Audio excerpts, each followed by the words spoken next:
அரசியல் மீடிய நேயர்களுக்கு அன்பு வணக்கம். கர்நாடகா செல்ல இருந்த நமது தமிழ்நாட்டின் முதலமைச்சரை கர்நாடகா சிஎம் டிகே சிவகுமார் வர வேண்டான்னு சொல்லிட்டார். எவ்வளோ பெரிய அசிங்கம்!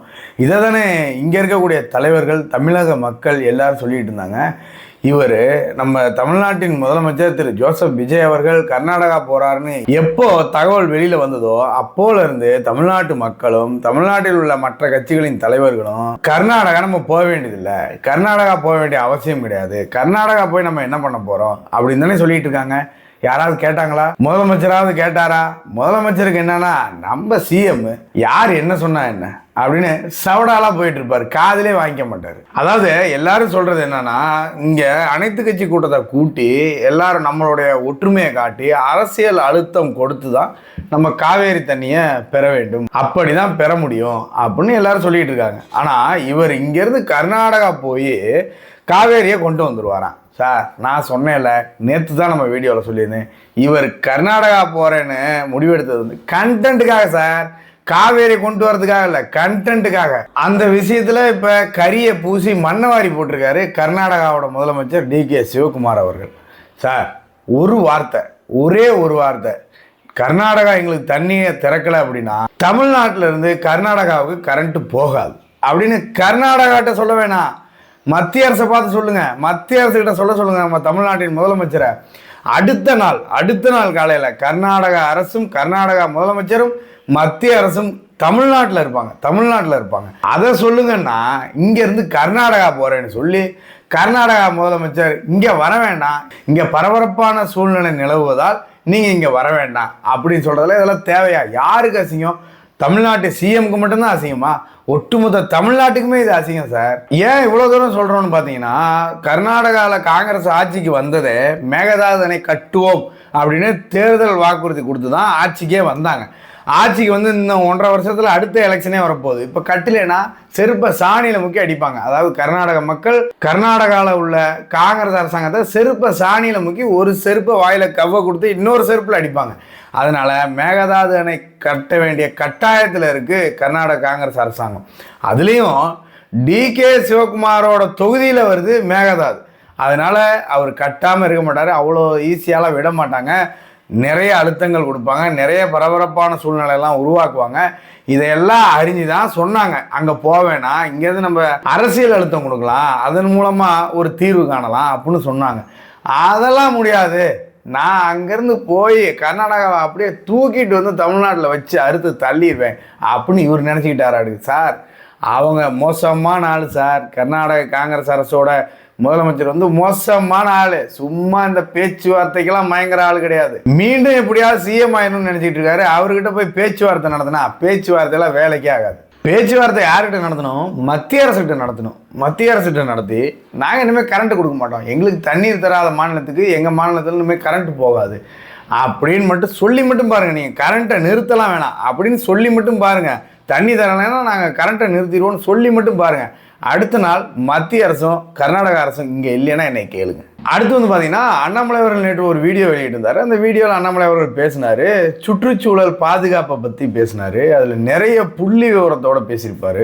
அதாவது தமிழ்நாட்டோட சுற்றுச்சூழல் எப்படி இருக்குது, இந்தியாவினுடைய சுற்றுச்சூழல் எப்படி இருக்குது, அண்டை மாநிலங்களோட சுற்றுச்சூழல் எப்படி இருக்குது, தமிழ்நாட்டில் சுற்றுச்சூழல் பாதுகாப்பு நம்ம எப்படிலாம் சுற்றுச்சூழலை பாதுகாக்கணும், தமிழ்நாட்டில் கிரவுண்ட் வாட்டர் எப்படி இருக்குது, அதாவது நிலத்தடி நீர் எப்படி இருக்குது, நிலத்தடி நீரின் தன்மை எப்படி இருக்குது, மற்ற மாநிலங்களோட நிலத்தடி நீர் எப்படி இருக்குது, தமிழ்நாட்டில் உள்ள நிலத்தடி நீர் நம்ம குடிக்கிற அளவுக்கு இருக்கா, குடிக்க முடியுமா, அதாவது ஃபியூச்சரில் எந்தெந்த மாவட்டத்தினுடைய கிரவுண்ட் வாட்டர் குடிக்கிற மாதிரி இருக்கும், நம்ம எந்த அளவுக்கு போர் போட்டு தண்ணியை உறிஞ்சிடும், பக்கத்து மாநிலங்கள்லாம் எந்த அளவுக்கு போர் போட்டு தண்ணியை உறிஞ்சுது அப்படின்னு புள்ளி விவரத்தோட பேசியிருக்கிறார் திரு அண்ணாமலை அவர்கள். இன்னைக்கு இந்தியா முழுசும் பார்த்தீங்கன்னா, நம்முடைய தென் இந்தியாவில் தென் மாநிலங்களில் அதிகப்படியாக இருக்கக்கூடிய தண்ணீரை உறிஞ்சி எடுக்கக்கூடிய மாநிலம் எதுனா தமிழகம் தான். இருக்கக்கூடிய தண்ணியில் சராசரியாக 100% தண்ணி இருக்குன்னா, உறிஞ்ச அளவுக்கு தண்ணி இருக்குன்னா எக்ஸ்ட்ராக்டபிள் கிரவுண்ட் வாட்டருங்கிறாங்க. அதில் 73.5% தண்ணி நாம் எடுக்கிறோம். உதாரணத்துக்கு மகாராஷ்டிரா பார்த்தீங்கன்னா 51% தண்ணி உறிஞ்சுறாங்க, கர்நாடகா 66% உறிஞ்சுறாங்க, குஜராத் 56% தண்ணி உறிஞ்சுறாங்க. ஏன்? நமக்கு தண்ணி இல்லை, ஏரி குளங்கள் இல்லை, எதுவுமே நமக்கு இல்லாத காரணத்தினால போர் போட வேண்டிய கட்டாயம் இருக்கு. அதிகப்படியான நிலத்தடி நீரை உறிஞ்ச வேண்டிய கட்டாயம் நமக்கு இருக்கு.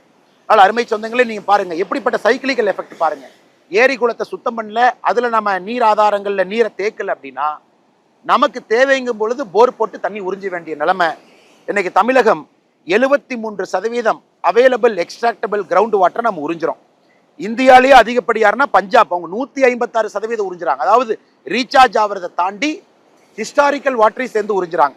ஆந்திர பிரதேஷ் 31%, பீகார் 46%, மத்திய பிரதேஷ் 59%, உத்தரப்பிரதேஷ் 70%. இதையும் நீங்க கருத்துல வச்சுக்கணும். நம்முடைய கிரவுண்ட் வாட்டர் ரீசார்ஜ் பண்ண வேண்டிய கடமை நமக்கு இருக்கு. அரசு முயற்சி எடுக்கிறாங்களோ இல்லையோ, நாம் நம்முடைய கடமையை செய்யணும். இதுல வந்து இன்னொரு விஷயத்த சொல்லியிருப்பாரு.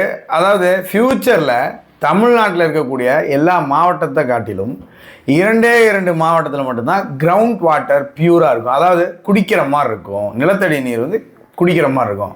அந்த 2 மாவட்டம் எதுனா கன்னியாகுமரி மாவட்டமும் கோயம்புத்தூர் மாவட்டமும். இந்த 2 மாவட்டத்தில் உள்ள கிரவுண்ட் வாட்டர் தான் நம்ம யூஸ் பண்ணுற மாதிரி இருக்கும், மனிதர்கள் குடிக்கிற மாதிரி இருக்கும், உயிரினங்கள் குடிக்கிற மாதிரி இருக்கும் அப்படின்னு அண்ணாமலை அவர்கள் சொல்லியிருப்பாரு.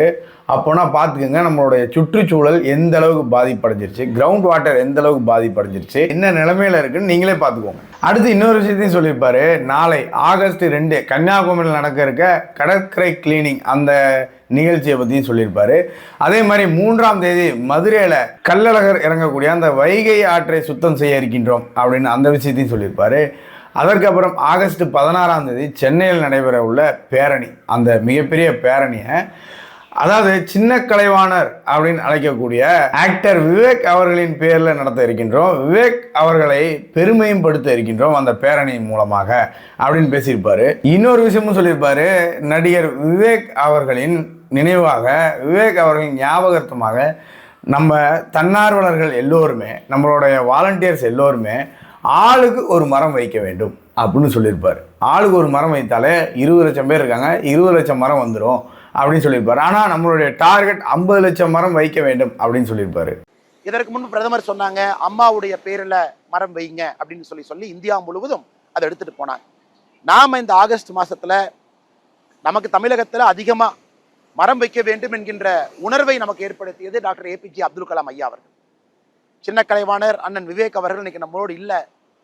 கலாம் ஐயாவுடைய வேண்டுகோளை ஏற்று தனி மனிதனாக பல இடத்துல மரம் வைக்கக்கூடிய முழு வேலையை செஞ்சாங்க. ஆகஸ்ட் 16ஆம் தேதி சென்னையில் நடக்கக்கூடிய பேரணியில் நாம் விவேக் ஐயாவை பெருமைப்படுத்த இருக்கின்றோம்.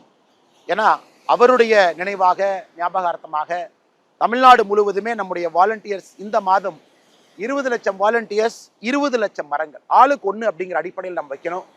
சில பேர் மாஸ் பிளான்டேஷன் பண்ணுவீங்க, பெரிய பெரிய இடத்துல எடுத்து மாஸ் பிளான்டேஷன் பண்ணுவீங்க. அதுவும் தாண்டிச்சுன்னா நமக்கு ரொம்ப சந்தோஷம். 30 லட்சம் வந்தாலும் சந்தோஷம், 40 லட்சம் வந்தாலும் சந்தோஷம். நம்ம அடுத்த சில மாதங்கள்ல 50 லட்சம் வர வேண்டும் என்பது நம்முடைய நோக்கம்.